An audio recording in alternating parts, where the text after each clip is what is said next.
listening to me, my family, my life, and I appreciate you. Brother, like I said, I always try to express my appreciation, to everybody. It's a lot of perspective. Real empowerment, you better be respected. Lady Fresh on the motherfucking check-in. Luigi got her back, she stay protected. This the fresh perspective. Real empowerment, you better be respected. This for the dreamers, it's to get you through the night. Not for the haters that you they don't come outside. Lady Fresh Brown, and that's just kind of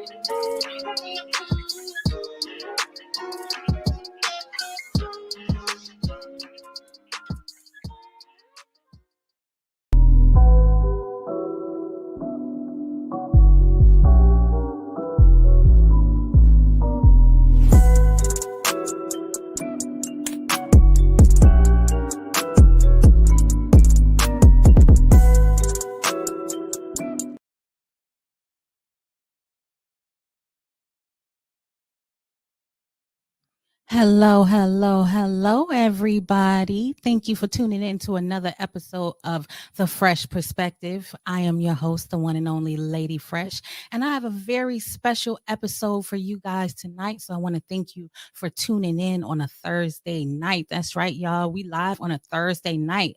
And so this episode is really, really special because I was actually asked to tackle a very important type of awareness today.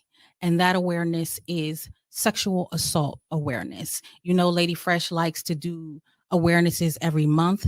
We just wrapped on a 3-part autism awareness series. And, I was done for the month, but it was asked of me to do this. And when I'm asked, I have to answer. So tonight, we're going to dive into this very, very important topic.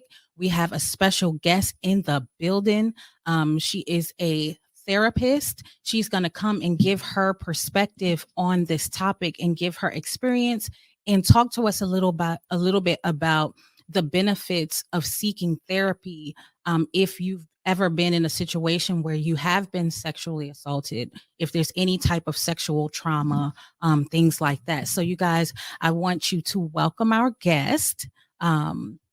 She's, patiently waiting for me in the back. She, was very willing to do this in such a short notice. And I'm just really, really, really grateful to her for doing that. I'm gonna go ahead and turn my camera on so I can see you guys. Hey, everybody, So I'm going to introduce our guest, Miss Juliet Wise. She is a licensed clinical social worker. I hope I'm saying that correct. If I'm not, I know she will correct me. So you guys, welcome her to the Fresh Perspective. Hi, Juliet. How are you? I'm good. How are you doing today? I'm doing wonderful. Thank you so much for being here. I really do appreciate you taking time out of your busy schedule to be here with us this evening. You're welcome. Thank you for having me. So when I reached out to you maybe about 72 hours ago, you answered the call. And I mean, anyone who knows me knows that when I do shows like this, I put a lot of time, research, and effort into making sure I know a little bit about what we're going to be discussing, even though I'm on the learning journey with everyone else. But I want to take time and vet some professionals to come in. And when I reached out to you, you answered it the same day. And you were able to fit us into your busy schedule. So again, thank you so much for that. Thank you. Thank you. So let's dive right in. So we're talking about Sexual Assault Awareness Month. And while, of course, this is a very serious topic that can't be contained by just 1 month, I thought, to be able to do an episode like this is super important. And so with you having the background of a therapist in this field, can you tell us a little bit about what it is that you do and why you got into being a therapist in the area of sexual trauma? Okay. So as Lady Fresh said, my name is Juliet Wise. I'm a sex trauma and intimacy therapist. I have been in the field of social work for over 16 years. However, I have been in private practice for 5, full-time 3. And you asked, why did I choose to be a sex trauma and intimacy therapist? Well, I'm not just a therapist, I'm also a survivor. And when I experienced child abuse, child sexual abuse for the first time, I was young and went to a number of therapists. In the space of going to therapists, I guess when I reflect back, I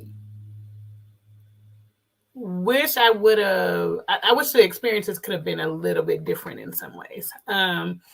Where I felt I didn't feel as comfortable in my therapy spaces. But honestly, I don't know. You know, when I think about it, I wanted to be able to help. I didn't start out just wanting to be a therapist. I started out in the field of social work, wanting to create a program for teenage parents. That's where I really started. I felt like there were not enough resources. I had a friend who was a teen mom, and we experienced a lot of things in high school, and I wanted more for her.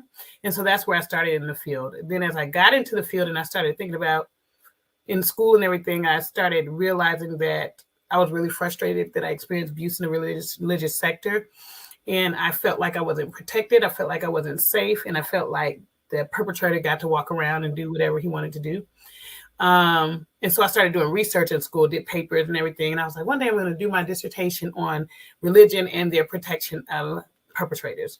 And so that led me down the path of saying, well, you know what, I can go to social work and then I can be, and I didn't want to just stop at the beginning. I wanted to go further. I knew that I didn't want to be a bachelor's level social worker. So I said, I'll go into private practice and I can help women. I can talk to women that are like me, you know? And so I think that answers your question, Lady Fresh. I'm not sure.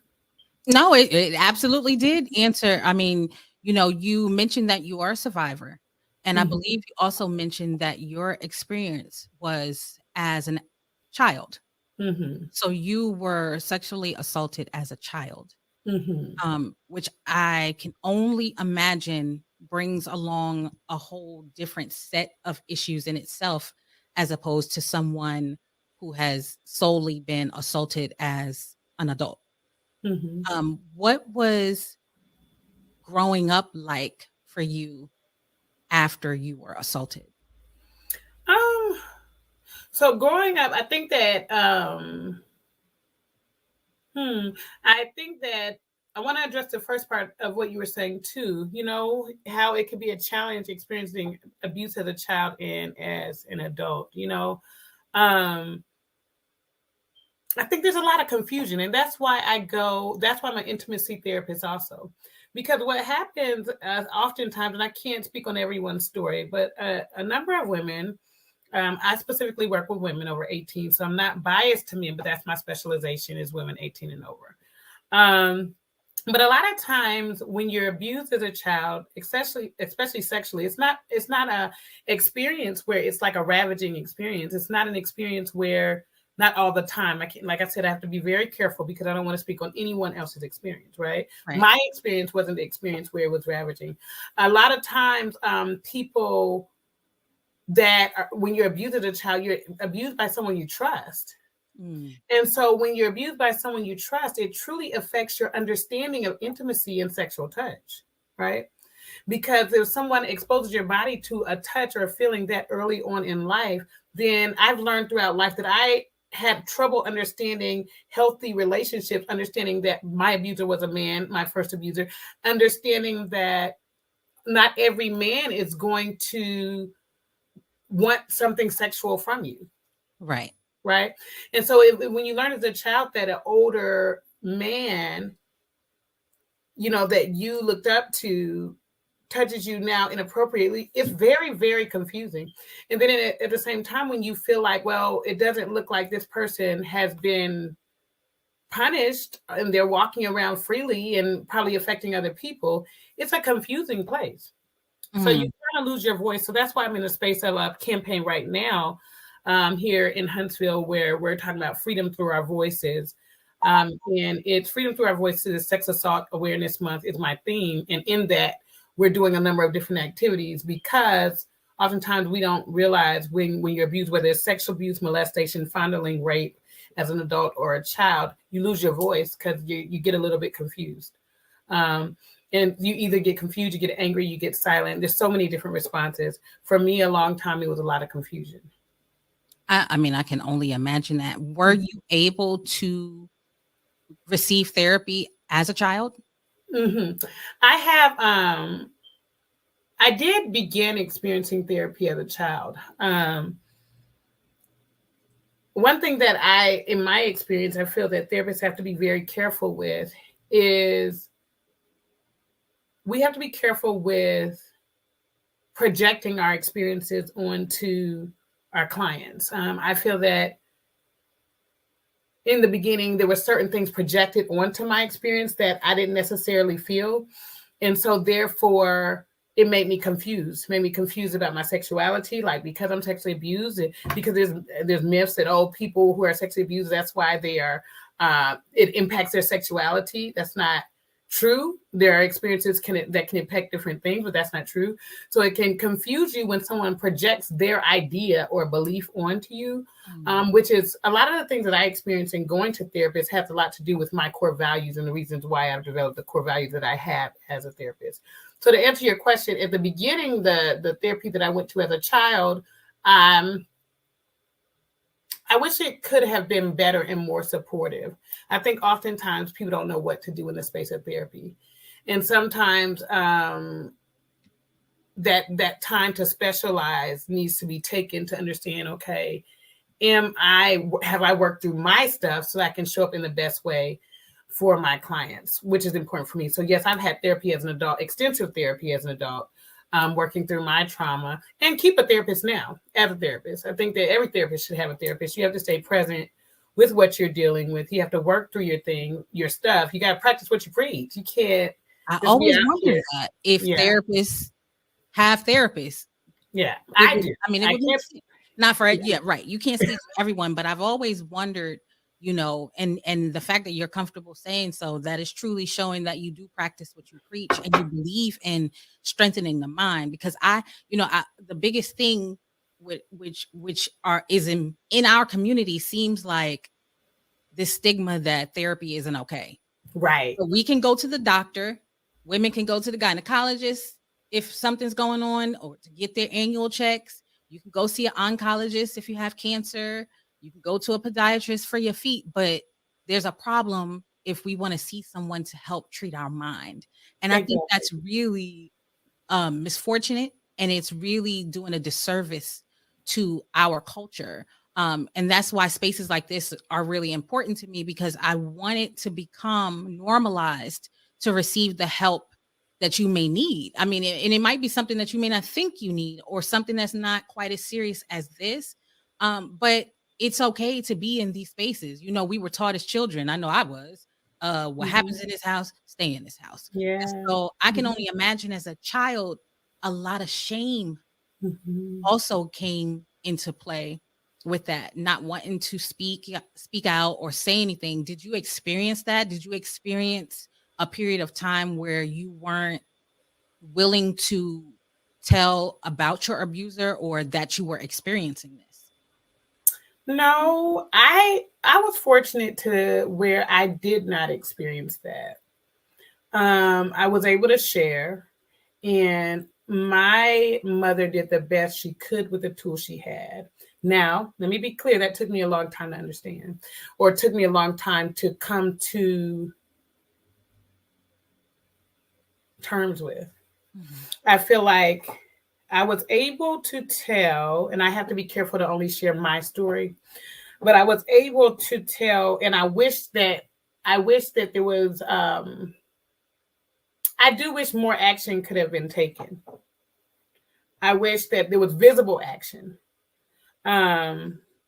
because my greatest challenges in religious sectors, because we are often protective of images. I don't know what we're protecting, honestly, but we are very protective, and it's very hurtful to those of us who experience abuse. And so then you, not only are you now experiencing sexual assault, you're experiencing religious trauma, you're experiencing abandonment, neglect, rejection. And then you're starting, like you say, you're sitting in a space of shame because maybe I'm the problem, or maybe I did something wrong. And maybe because and then if you think about it, I was abused around 7 or 8. I don't really remember the exact age because that's what happened in trauma. You don't remember direct details. Sometimes you do, sometimes you don't. But when you think it's like, if you think about the developmental stage when you're growing, when that happens, you don't really have much of a understanding of words to put with your experience. And so you're kind of just having to go along with what the adults are doing, and you know something is fully wrong because the response you're getting, but then you're trying to figure out, well, why isn't he in jail? That was a big part that I was angry about for many years. Did that ever happen? I don't know. Not for me. Were you Not the for the only abuse one? that was inflicted on me? Were you the only one to come forward? Do you know if anyone else experienced? I don't know. I don't. I do know, but I don't know if I feel fully comfortable.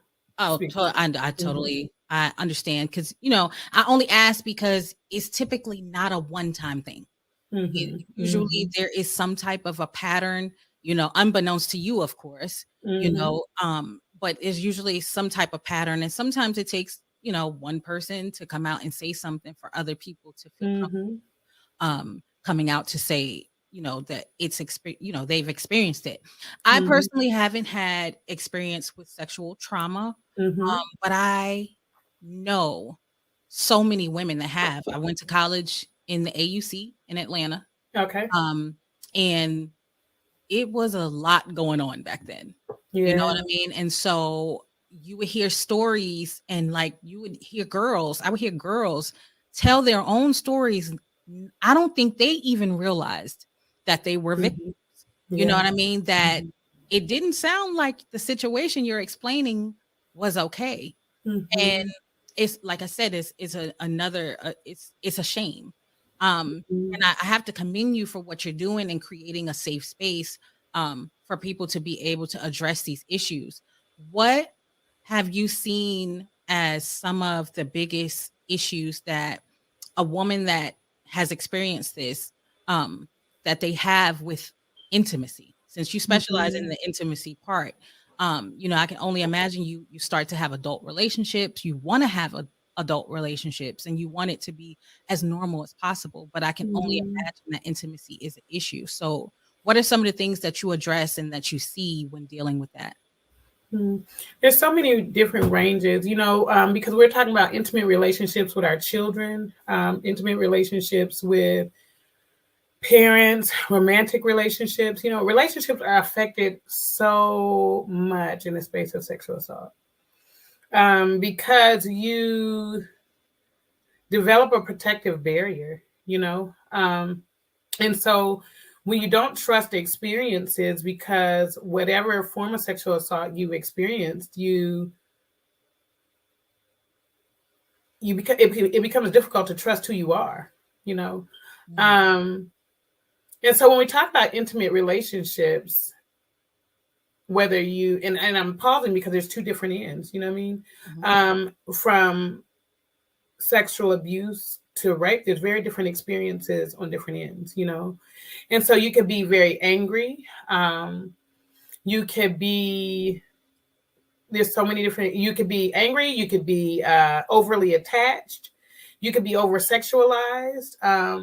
So when it comes up to intimacy, a lot of things that I work with is helping people to understand how your trauma is impacted by your intimacy, right? So specifically when we talk about touch, if your body is touched, whether it is fondled or whether you are molested or whether you're raped, it's touched in a way that did not include your consent. It can be a very difficult space when you are in relationship, right? Because either you could be very, very detached from that person, you could be overly attached to that person, but in each of those spaces, you can be very disconnected, right? So you're present, but you're very disconnected from the experience. So oftentimes what I do is I work with women to understand, where is your place of intimacy being affected? What is concerning you most in the space of your intimate relationship? Is it being able to communicate? Is it being able to hear when someone is telling you they love you? Is it being able to trust that that's experienced? Because oftentimes when you experience sexual assault is sometimes aligned with domestic violence also. You know what I'm saying? So trust is broken in so many spaces, and we're trying to figure out, okay, what is showing up for you in your experience? So before we even get to intimacy, because some people can't even see intimacy, before we get to intimacy, we start talking about, okay, how are you dealing with talking about the assault you experienced? Are you able to remember? Oftentimes we don't remember because the body keeps score. So the mind doesn't remember, but the body remembers. So then if you're in an intimate relationship and they touch you physically, you might be hypervigilant. You might not want to get close to them. Or you could have been extremely sexually promiscuous earlier and you were able to have a good time. You thought it was fun and you were able to, you thought you were connecting. But then when you actually get into a relationship that is intimately connecting, you're realizing, wait, I have a strong level of detachment. And I don't even like sex the way I thought I did. Right? And so it can be many different levels of understanding that your mind doesn't have, but your body does. And sometimes it can take us to a different space of shock when we're actually attempting to get to another level of connection. And we're realizing, wait, I'm having a challenge here. Or when I'm having sex or I'm trying to connect with somebody, I'm not feeling good about it. Sometimes there's feelings of like, you care about this person you're with, but why do I feel shame afterwards? Or why am I afraid? Or why is my body kind of closing up? Why don't I want to be held? Why don't I want to be touched? Why don't I want to be connected with? Why is this kind of activity happening during the space of sex? But when I'm afterwards, I'm not wanting to be here. What is my relationship with my sexual experience, right? And so there's a number of different things based on each individual. And so what I do is help you to break down first, let's deal with the trauma. Because oftentimes if we don't understand the trauma, then we can't necessarily understand the problem with the intimacy. Because sometimes people want to come in there like, well, I just have this. I want to deal with this, and the other.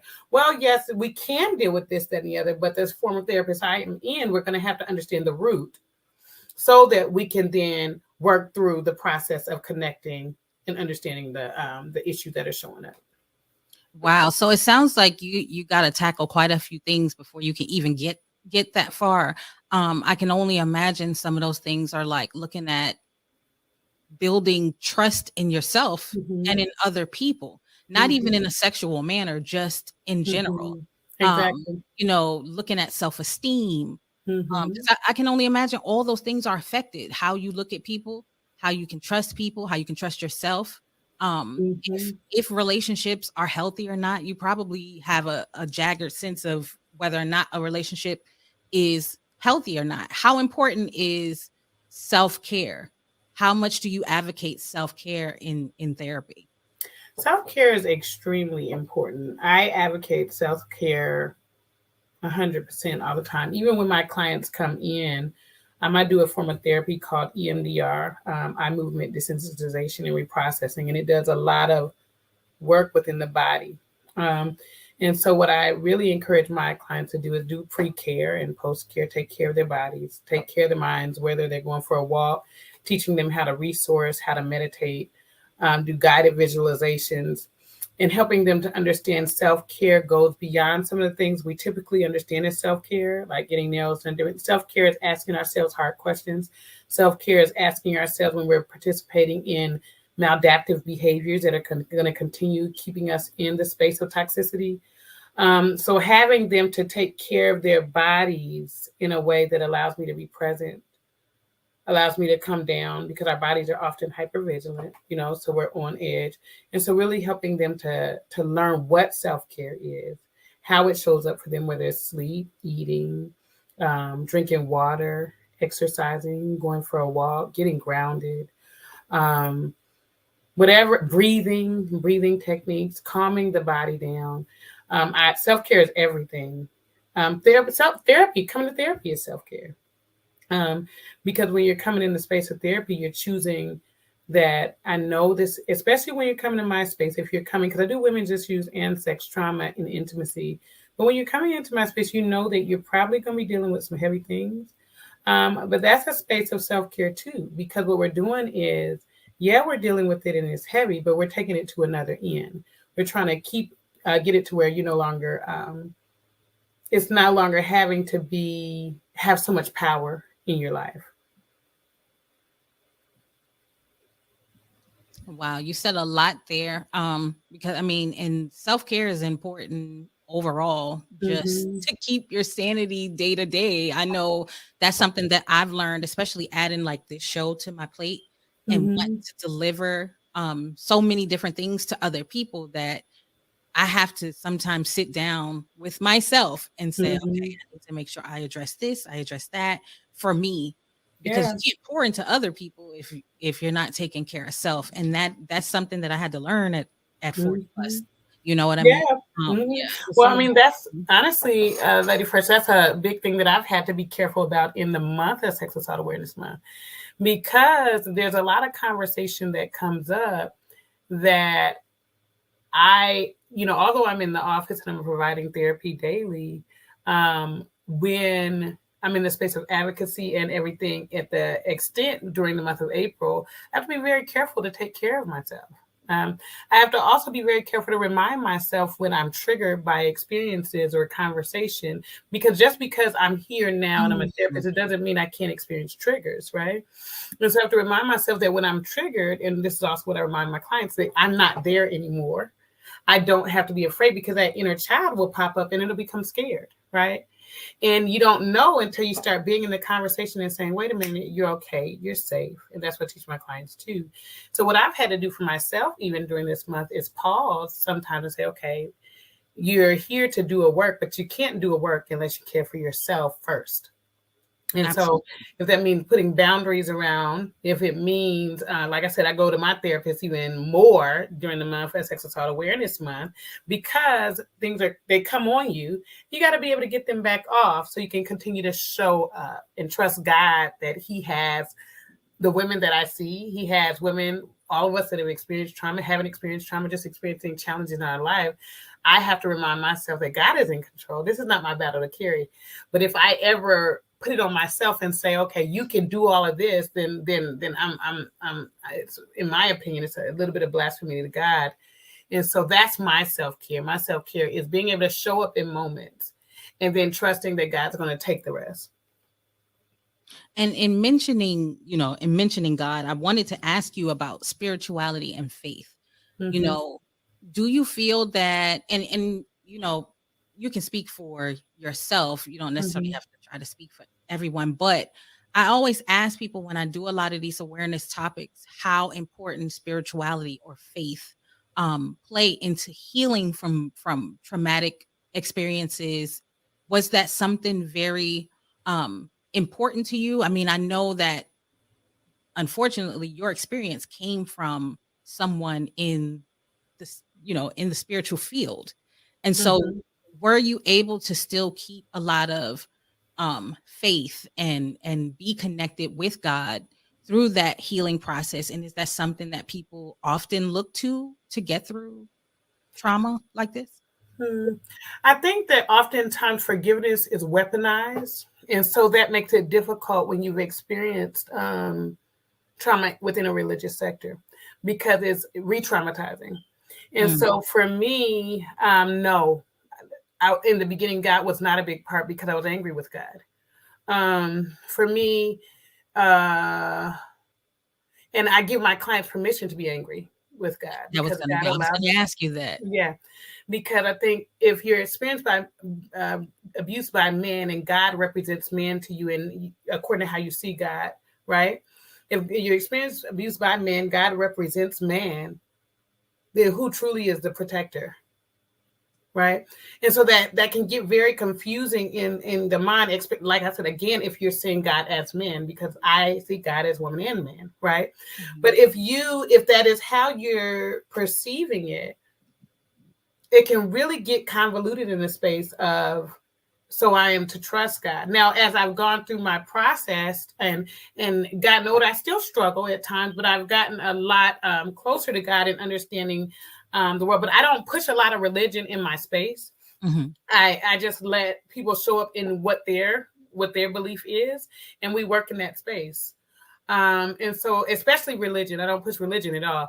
But if my client is in the space that's their belief system, whether it's a higher power, wherever they are, I'm not. I don't box my space of therapy into any particular religious sector. Gotcha. But for me, I think that my journey in my relationship with God now has come to a place where I'm not as angry all the time. But I think that I don't know that I'm even angry at God anymore. I do understand God's love now. I still do get confused sometimes with why we have this world with sin and why people are impacted by the things that they are and why are things allowed. But I don't experience it in the same way that I did before.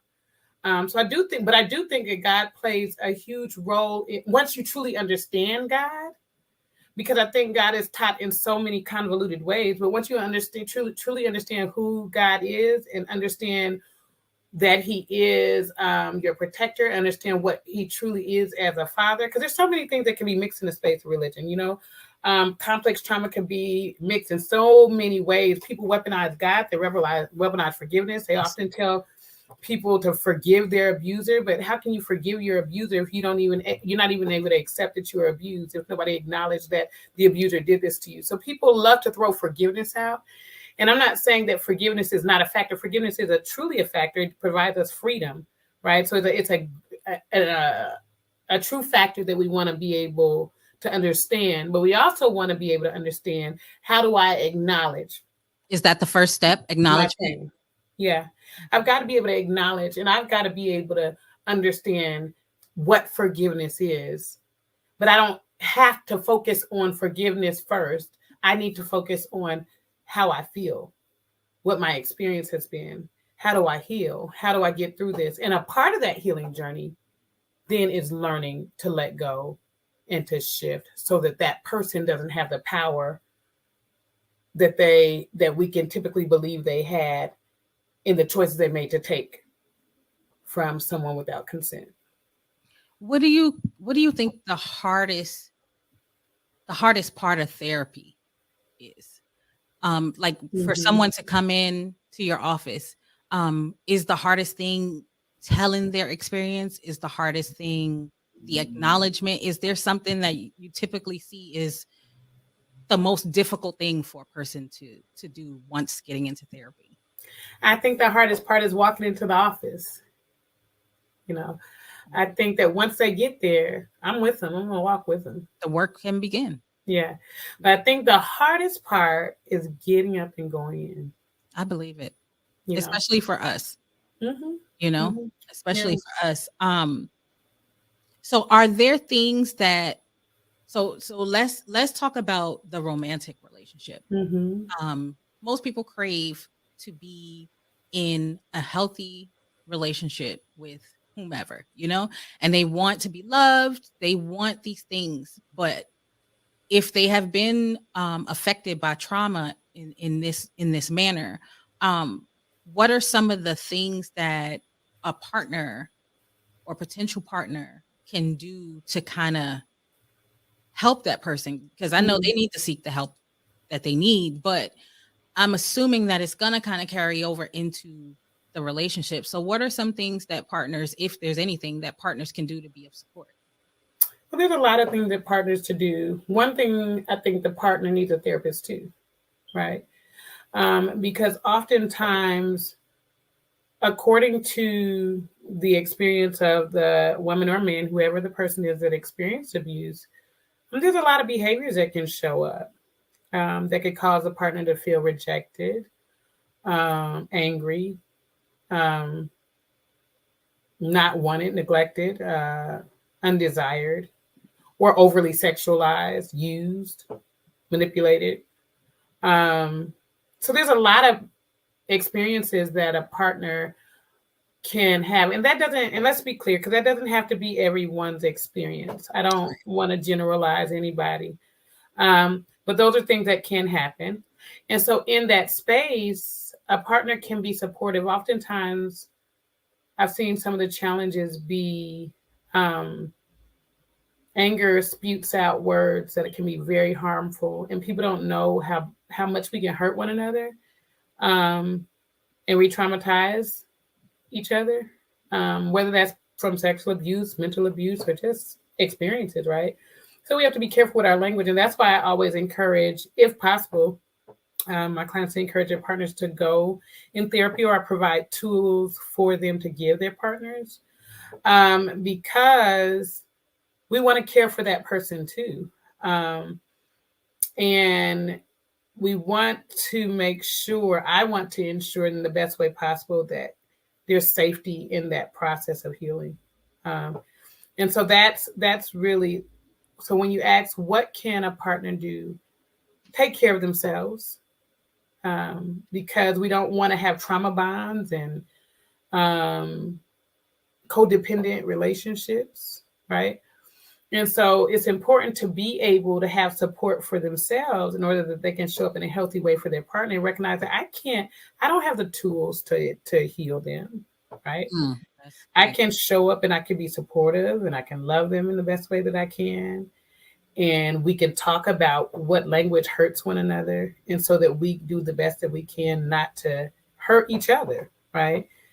But I also need support too. I need a trusting space too, whether that's therapy, close friend. Yeah. Yeah, I think that's big, is the part about the language, because I think a lot of times that part kind of gets dismissed, that people don't realize that certain language, certain words, certain, ways they can really affect someone. Oh yeah, especially in the space of intimacy, right? So a lot of people, one of the symptoms that we deal with is pelvic floor issues, pain in sexual intercourse, and that could be related to trauma. And so, or a woman, and I'm, like I said, I speak specifically of women, her body not lubricating itself because of not experiencing connection. You see what I'm saying? And so a partner could get angry about that, thinking it's them. Oh, you're not sexually attracted to me. And that could turn into a whole space that has nothing to do with them, right? And so we can get angry in those spaces, or a woman could shut down because language being used or behaviors, or it's a reminder of her trauma. But she may not have the language to communicate that. And again, partners feeling rejected. You know what I'm saying? And so when we're rejected, we often respond out of our pain. And so we can respond with really hurtful ways. And then it causes greater divides in the relationship. What do you think some of the most rewarding aspects of this work has been for you? Seeing people heal, seeing myself heal. I think that the most rewarding part, and the reason why I go so hard during this month, is understanding that the more conversation we have, the more likely it is for a woman to go into therapy. The more likely it is that she'll have some hope, understanding that I don't have to always deal with this in the way that I have. Eventually, it can be a scar that I can look in and I can say, dang, that happened. And it really hurt when it did. But now I'm able to function. I don't feel the pain from it anymore. It's just on my skin, right? I remember it. I see it. But my body doesn't respond the same way. The other part that's most rewarding to me is then getting them to the other end, because I feel like God created our bodies to connect. We're supposed to experience sexual intimacy. These bodies were not created and function the way that they do for no reason. And I think that a great part of that for me is helping women to understand, after your body has been the attempt has been to belittle it, to desecrate it, to make you feel shame in the space of your beautiful, amazing body that has been created by God. He made this body, right? And so when we have that and we understand that, but we're confused in the space of it because we're shameful or whatever it is, these messages come up. The most beautiful part is helping women understand this is everything. I am earth. I bring life, right? And so when we understand that woman brings life, that's exciting for me. That's the part. I can see it's all over your face just talking about it. Yeah. And the minute I asked you the question, your face lit up. So I knew that, you know, it truly is rewarding for you. And I feel like we're very fortunate to be able to find a career path that we're really, you know, excited about. Like I feel like it would be the worst to wake up every day Yeah. and dread what you do day in and day out. I couldn't imagine living a life like that. And I've been fortunate enough not to be doing that since I was in my 20s. Most people can't say that. Yeah. You know what I mean? Most people are, you know, they're like, dang, I want to get out. I got to figure out how to get out. You know, Exactly.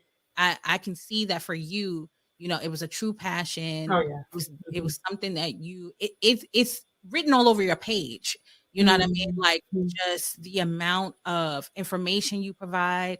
I see you have like you do different speaking engagements. How is the advocacy? See, that word, boy. How has that part been for you? Have you been is that something that you like to do, and do you do it a lot throughout the year, or is it mainly the month of April?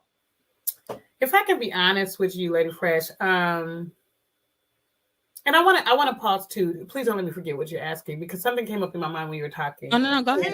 I want to be clear that I am in love with God now. I want to be clear on my relationship with God. Okay. Right. It's a different understanding of who Abba, my Father, my God is to me. I have a truly wonderful, intimate connection with God. And I challenge in that space of conversation because it took me a long time to separate God from religion. And so it's very difficult for me at times to separate the two. So I wanted to circle back because, yes, the reason why my relationship with God is so wonderful is because God taught me that it's okay to be angry with me. It's okay to not understand. It's okay to ask questions. It's okay to scream, cuss, cry, go crazy, and do whatever you need to do because I am your Father. I'm your God, and I'm going to love you regardless. And so I want to be clear on that because that's what allowed me to get into a personal relationship with God. When I understood, if this is my belief, it may not be someone else's, but when I understood for me that religious sector and doctrine made by men is not God. And so when I was able to understand that for me, and I'm able to sit and talk intimately with God and work through some of the things that I've struggled with and be authentic and transparent in my conversation and understand who Abba is to me, understand that he never left me or forsook me, understand that this world is built of sin, born and shaped in iniquity, I understood something different. So I want to be clear. God has been a big part of the space that I'm in my life. I get a little stuck when we're talking about religion. And so I wanted to go ahead and circle back. I appreciate that because obviously it was important enough for you to circle back to it. And I appreciate it. I'm glad you did. Yeah. I'm glad you did. And so in the space of advocacy, this is honestly my first year doing the Sex Assault Awareness Month as consistently as I have done it. I love the space of advocacy. What I will do next year is, and I'm glad we're having this interview at the end of the month because I can look back, right, and see if I did it. But what I will do next year is I will do more self-care. When you're standing in purpose, the devil will attack you like nothing you can imagine. And I know that I'm in purpose because I know that in me standing in the space of fear, because I stand in fear because I don't know who's watching. And so that inner child in me that has experienced trauma can become fearful, right?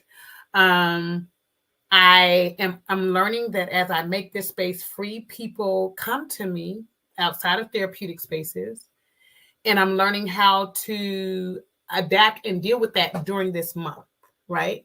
Because I'm talking about it often, and so that can be re-traumatizing. So the truth for me is next year I will do better with my self-care, right? I will do a lot better with my self-care. I will be in a space of understanding that as a therapist, it's okay, even as an advocate, to have boundaries and to have things to offer in the space of women who need help, because I want to always be able to offer something. And that's what is big about my last event on April 3rd. 30th is it's a Chalk the Walk Art Festival and Rally, and I'll be having people come out that also provide services, support, treatment, whether that's through yoga, meditation, body work, all kind of exercise, dance, massage. Have people coming out so that there are people understand that yes, I'm a therapist here, but I can't see everybody. I can't help everybody, and so I want people to know there's other resources out here so that you can get help. So yeah, advocacy, I love. Self-care, I could do better. Well, considering that this is your first year of like going hard and Right. you're going hard, Going okay, hard in the paint, right. I think it's good that you're like, okay, I'm gonna make sure that self-care is on my regimen consistently, especially in the month of April moving forward, because you know how much you're giving to this. You want to give as much as you can to this space, but not at your own demise. And I think that's something that we, especially as women, we do a lot of. So I commend you for having that foresight. Like, okay, I know I need to do this better. And saying it out loud and making it okay to do that. Because like you said, you are a therapist, but you can't help everybody.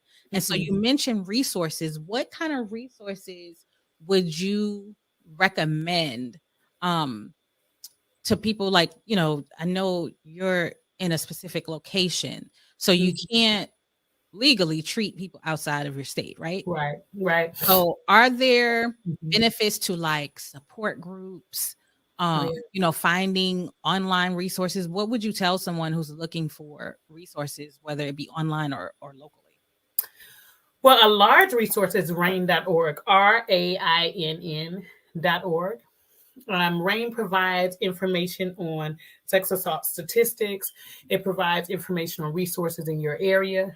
And so RAINN is a huge resource for people. 211 is a very good resource too. I'm learning though, I don't know if 211 is an information resource all over, but I think it is, but I'm not totally sure, you know. 211 United Way? Yeah. I believe it is. Okay. It'll be localized. You know, when you dial it from your local area, it'll give you the resources for your area. So that probably is a good one. I used it a lot in college. Right. They do.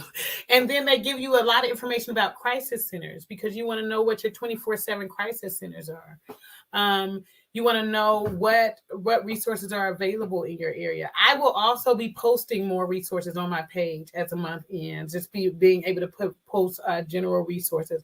But a big one that comes right off of my mind is RAINN. EMDR therapy is amazing for trauma. Absolutely amazing. That's E. M as in man, D as in dog, R as in reclaiming my time, right? EMDR. And so EMDR is an amazing form of therapist. If you can find you an EMDR therapist in your area, I believe that it is one of the best forms of trauma therapy. Because like I said, the body keeps score. We want to heal the body. We want to heal the mind too. Talk therapy is very effective also. But when we are able to work through the mind, and the body, because the body is what's holding on to the memory. The body is where you feel the stress. If you really take time to think about when you feel something, a lot of times feel it in my chest, I feel it in my head. And sexually, you can feel a lot of things too. So you have to understand that. Like when you're connecting with somebody, the way they touch you or you experience something, your body holds memory. And so understanding that EMDR is a powerful form of therapy. So I would look in your area to see, let me find me an EMDR therapist and see if they can help me to work through this trauma that I'm experiencing. So I'm not going to keep you too much longer. I wanted to ask you, I know that you specialize in women's issues. Have you treated men? I have worked with men. And I want to word this right. In men's experiences, because I don't ever want people to think for 1 second that men are not affected by sexual abuse, trauma, any of the topics that we cover. I realized that 90% of the people that I have on my show are women.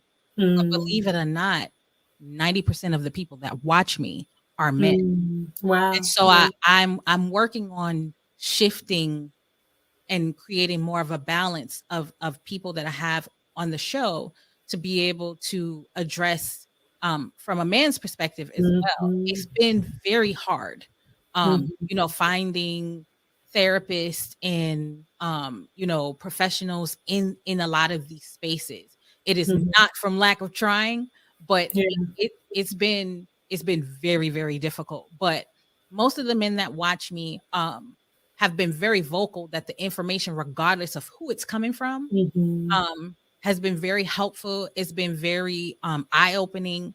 And that they really do enjoy the content. So shout out to all my men that support the Fresh Perspective. Lady Fresh appreciates each and every one of you guys. I'm still working on trying to get things a little bit more balanced, but I'm always wanting to put someone in front of, my audience that can speak intelligently and that can, really bring perspective to the issue. So, if I can't find a man, I'm gonna find a bomb ass woman. Right. Because regardless, the issue needs to be addressed. So, my question, there was a question in there. My question was, it says that 1 out of every 6 men experience sexual abuse. And so is there a huge difference in what the man views as their sexual trauma versus a woman? The saddest part, I was looking because I have this book that I would love to show you guys for men. The saddest part about, I don't see it right here, but I have a book that is really good for helping men work through sexual assault, right? Because the saddest part for men, our men, Black men, I know all men, but I am passionate about our men too, you know what I mean? And the world is not safe for men to talk about sexual assault. It hasn't provided itself to be a safe place. This is my opinion. This is no statistics. This is just my opinion, my feeling, my belief. I share it with you. And because oftentimes when men are experiencing sexual abuse, they're experiencing sexual abuse like an older woman thought they were attractive and touched them inappropriately, or a babysitter or something happened inappropriately, and that impacts their intimacy, right? So if you're exposed to porn or magazines or somebody having sex, because that's a form of abuse. That's a form of sexual assault. If someone participates in a sexual behavior in front of you, right? Or touches you, fondles you, or anything without your consent, touching, penetration, exposure, and that's exposure for watching TV. All of those things are abuse, and we oftentimes don't know what sexual assault is. And so men oftentimes do not get a safe place to understand or acknowledge that they've been abused. And so they don't oftentimes know how much it is impacting their intimate relationships, right? Because either they experience a touch earlier on in their life that allowed their body to respond, because regardless of if it was inappropriate or if it was without consent, the body is going to respond, right? And so oftentimes people try to say, well, a man can never be raped. Yes, a man can be raped, And so just because our body responds or I have an orgasm or a man has an orgasm as a result of my body being stimulated, it doesn't mean that I was not abused or raped. And that's where the brain gets confused. That's where the voice gets silent. Because it feels like, well, maybe my body responded, so I must have wanted it. And that goes for both men and women. And so then when you're having a conversation or you want to have a conversation, you're not understanding why you have hard time relationships, or I'm always attracted to older women because I was groomed by older women, right? And so then and I'm not saying it's bad. Let me be clear. I'm not saying it's bad to be attracted to older women. I think there's understanding with age gaps, different things like that, right?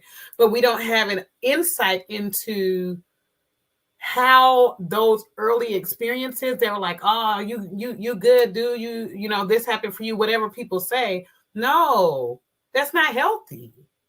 That was abuse. That was trauma.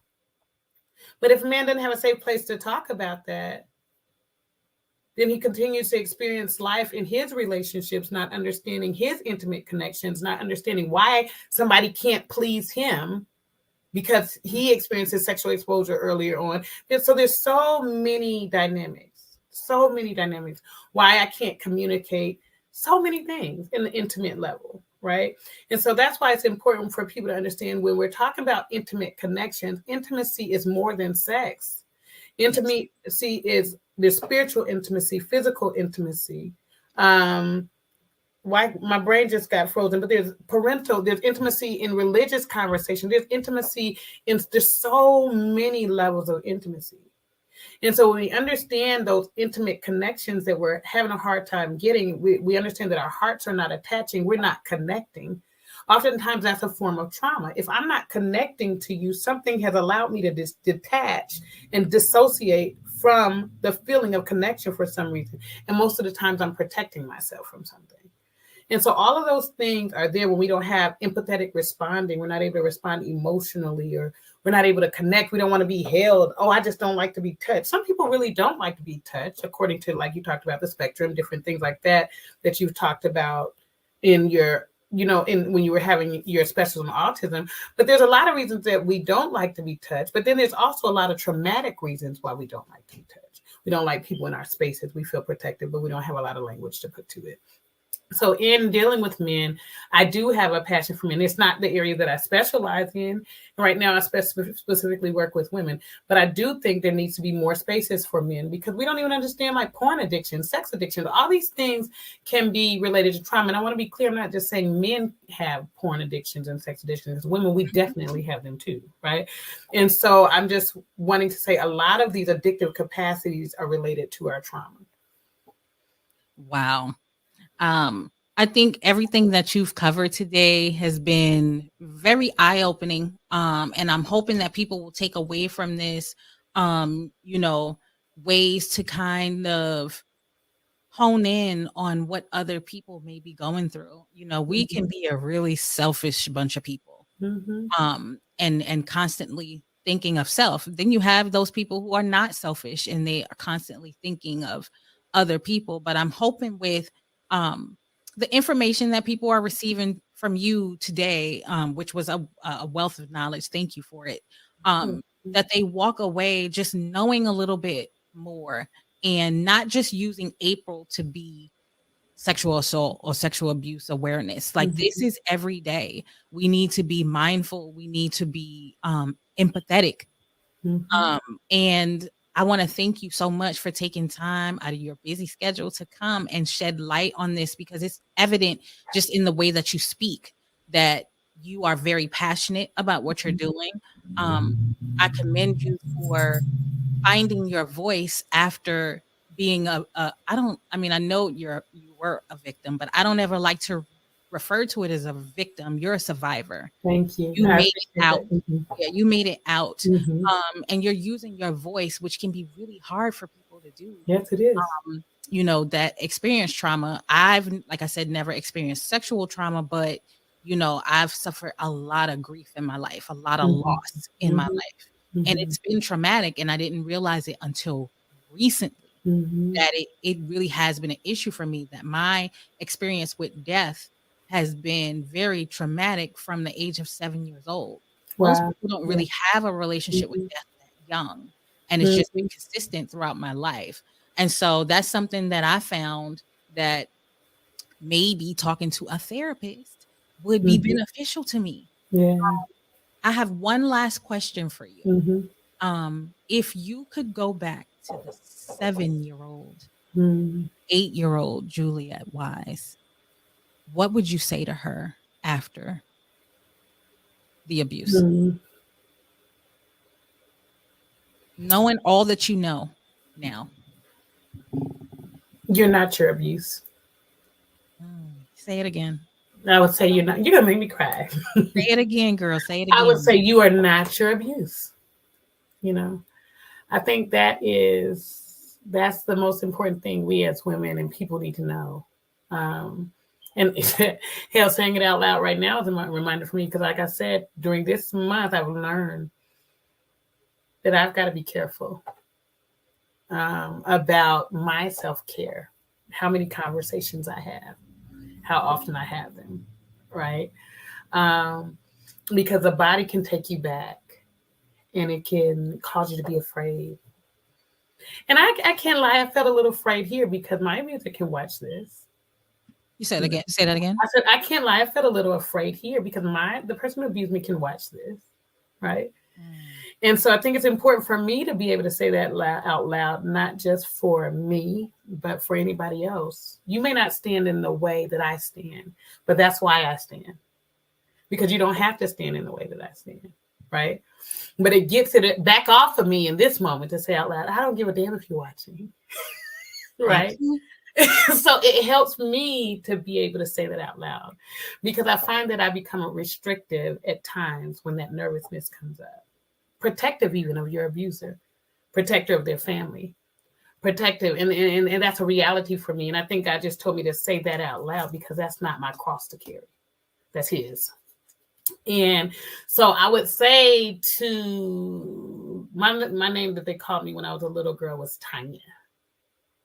And I always tell my clients to go to that inner child. What was that nickname? Because, we get nicknames.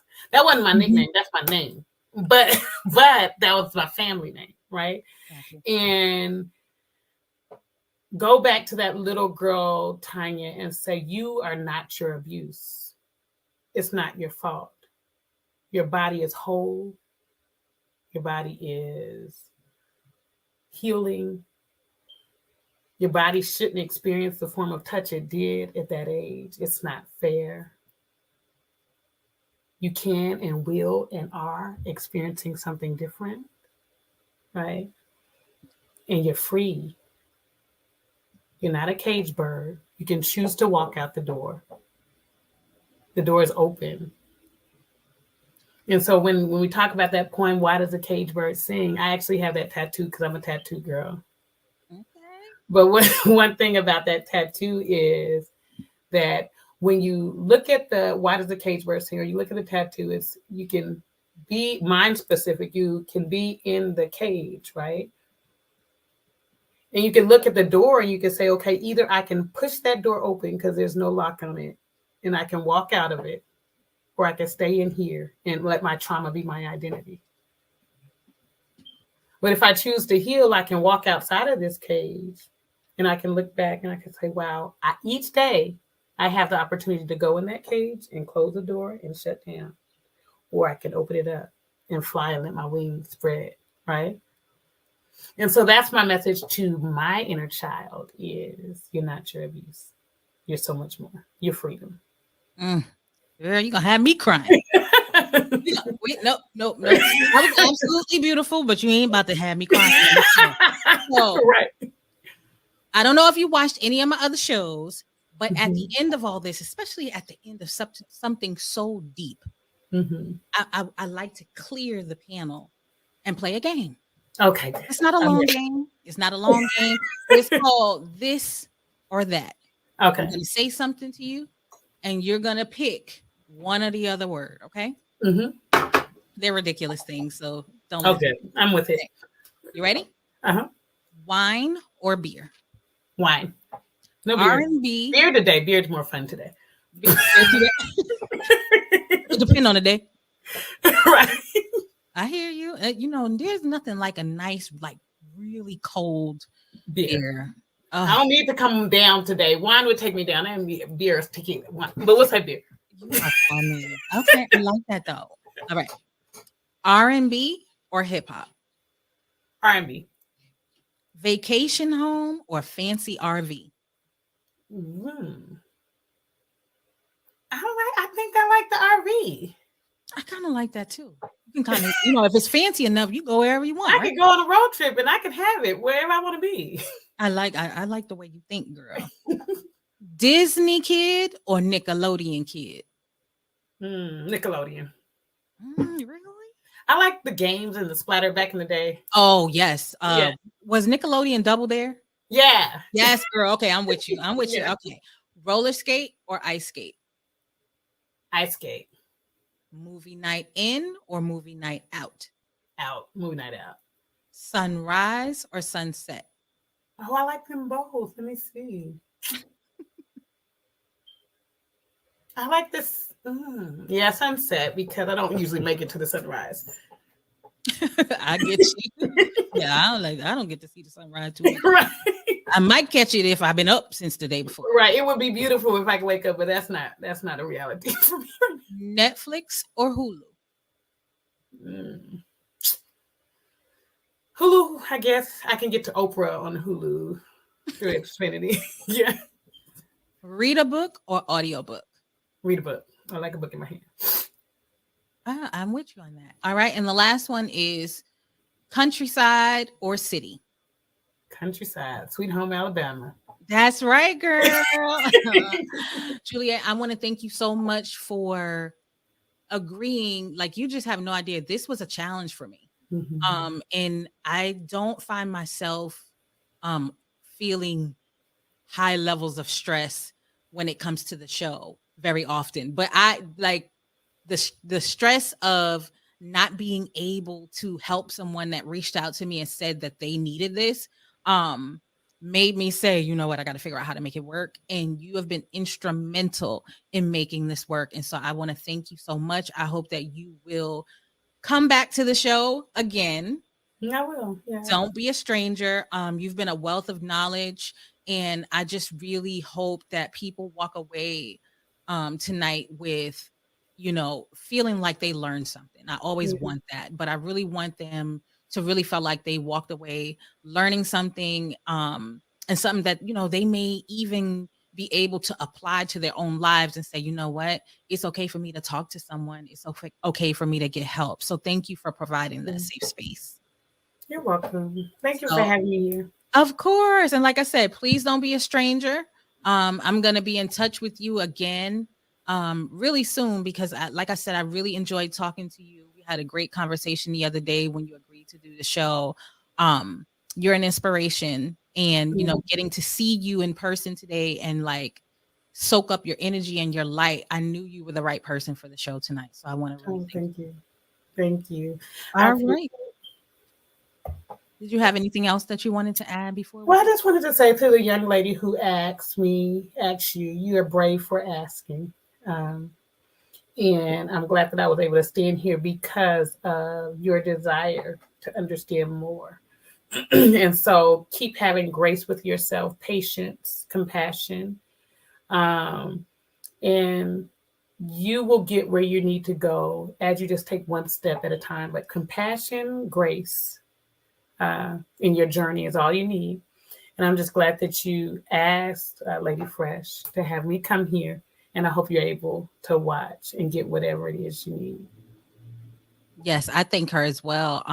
It was definitely a surprise. And I actually felt honored that someone felt and trusted in me enough to be able to be a comfortable space to receive this information, receive, you know, some insight. And so again, I thank you and I thank her for, you know, trusting me that much. It really was an honor, even though my stress level shot up high because I wanted to make sure that I could actually aid her. Like, I didn't want to just do anything. I wanted it to be meaningful, and I wanted it to be inclusive to other people as well. And so I had to figure it out. I had to figure it out in a spur of the moment. And I actually didn't get it all figured out until maybe 5 minutes before I hit the button.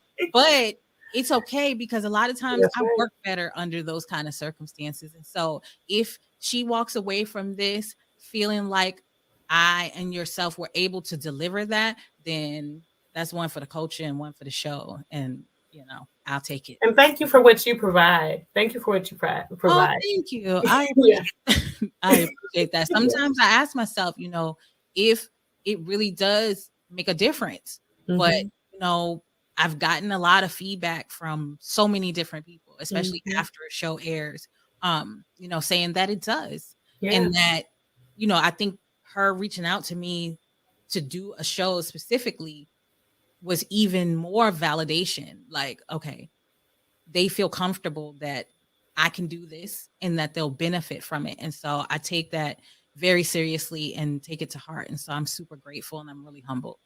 Yeah. Well, thank you. Thank you. And you make sure you come back because I know they're gonna be all in my DM.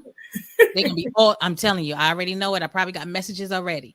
How can we reach her? I'm gonna go ahead and put her IG information up here, you guys. If you want to follow Miss Juliet, you can find her on Instagram. There's more information there about I know you have an event coming up this weekend, so you guys make sure you take a look and follow her, support her. Like, she's a voice for us, and it's really great information on the site. So make sure you guys follow Juliet on Instagram. So I'm gonna say goodnight to you. You are super busy. You're like the busiest person I ever met. And you still managed to do this show. So I'm not gonna keep you any longer. I just want to say thank you again, and don't be a stranger. Thank you. Yeah, we'll get that. You're so welcome. All right, you guys, that is our show with Miss Juliet Wise. Man, I feel like I have learned a lot. I feel like we were able to provide a safe space, and I'm hoping that for the young lady that asked me to do the show, and I'm hoping that she can watch this and feel as though I was able to deliver and bring some awareness to it. I will definitely be talking about this topic again. This won't be the last time. And if you guys ever find yourself wanting to ask me to do a show, a particular topic, or cover anything, please don't hesitate. That's what the email is here for, thefreshperspective22@gmail.com. That is where you can reach out to me. If you have show topics, show ideas, if there's something that struck a chord with you that you want me to revisit, please don't hesitate to reach out to me on IG. I will put my information across the bottom as well.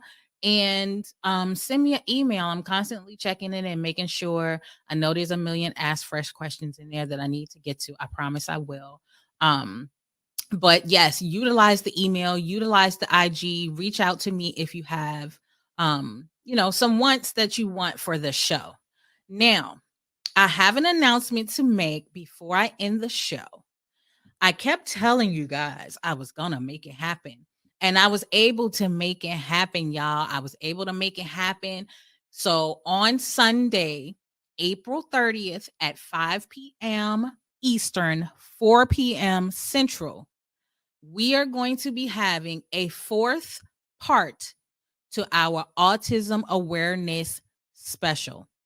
I know I said 3 and I was going to try to do 4, but we were able to pull it off. I am now going to bring you the first-hand perspective of autism. And we, covered the perspective from parents. We got the perspective from a psychotherapist, and we got the perspective from a creative arts therapist. And all of those, perspectives were needed and they were appreciated. But this is going to round everything out and put the icing on the cake. We're going to get a firsthand perspective, and Mackenzie's going to be here to talk about life as a late diagnosed female with autism. So make sure you tune in, set your clocks, turn on your notifications. If you're not already subscribed and got your notifications on, make sure you do so, because you don't want to miss this episode, you guys. It's really, really important that we are all in the building for this one, because I think that this is going to close out the month on a really, really good high for us. So again, I want to thank everybody for tuning in. Salute to all my mods. Salute to everyone that's in the chat. And, we're going to have more great, meaningful, topics to come for the month of May. So y'all look out for it, okay? Thank you for tuning in. Everybody have a great time.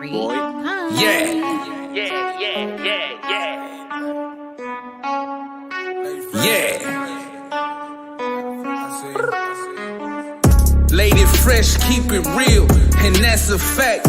She gon' tell it like it is, that's just that on that.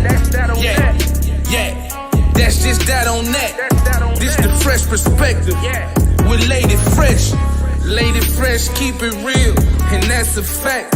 She gon' tell it like it is, that's just that on that. That's just that on that. Tune in every with Lady Fresh.